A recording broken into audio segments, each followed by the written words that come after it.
Hi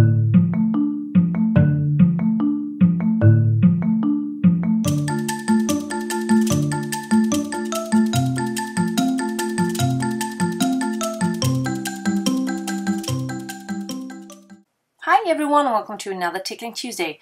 A few people asked me if it was possible to make a tutorial on the movement that I created on that card a few days ago.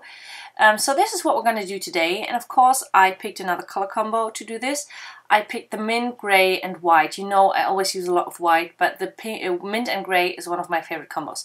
I wanted to pick an image with a creature that is obviously moving for this technique.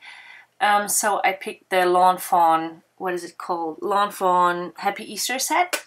And then I picked a stencil that my friend Annie sent me. She created it with some acetate and one of her dyes. I think it's a memory box dye. And then I used some mint julep ink from Hero Arts to get the ink into the stencil. And the stamping and stenciling does work the same way with this ink. It looks splotchy in the beginning and then it smoothens out and it looks as if the paper was dyed in that place. Then I picked the moving bunny and I tried out two black inks to see which one shows the movement better.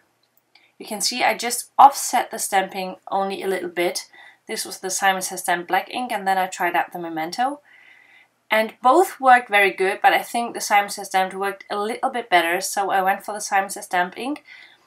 And then you start with the bunny where the actual image will be, and then you offset the stamping to the direction where the bunny would come from.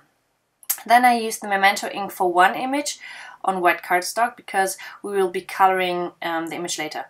Then I took different shades of grey and I took the darkest to color the image that was the second generation stamp. And then I used a lighter image, a lighter color for the third generation stamping. And I went my way through different shades of grey and got lighter every step or every image.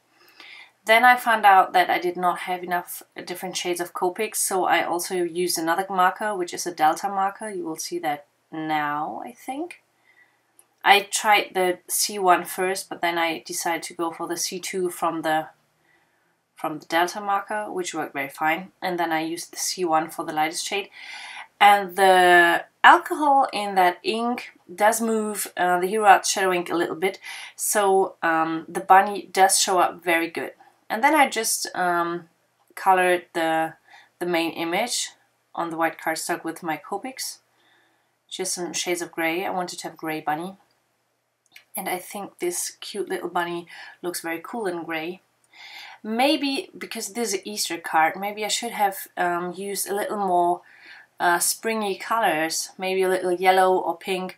But I decided to go for the mint and grey, so this is what I did. Then I cut that out with my scissors and went around it with my black marker to make sure that the edges are really black.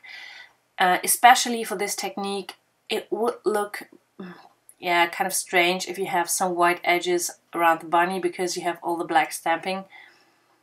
Then I used my tape runner and just adhered the bunny down to the first image, which was not colored at all. And there you have it. This is everything I did with the old also. And I think this shows the movement very well. To create the card, then I rounded my corners again. You know I do this often. I used my Faber-Castell Pitt Artist pen to draw a line, just some scribbling line around the card. And then I took the sentiment, which also comes in this set. It's the Happy Easter. And I used the black Simon Says Stamp ink, stamped that into the center. And that's it. That finished the card for today. I hope you got inspired and your mojo got tickled. And I'll see you next week. Thanks for watching.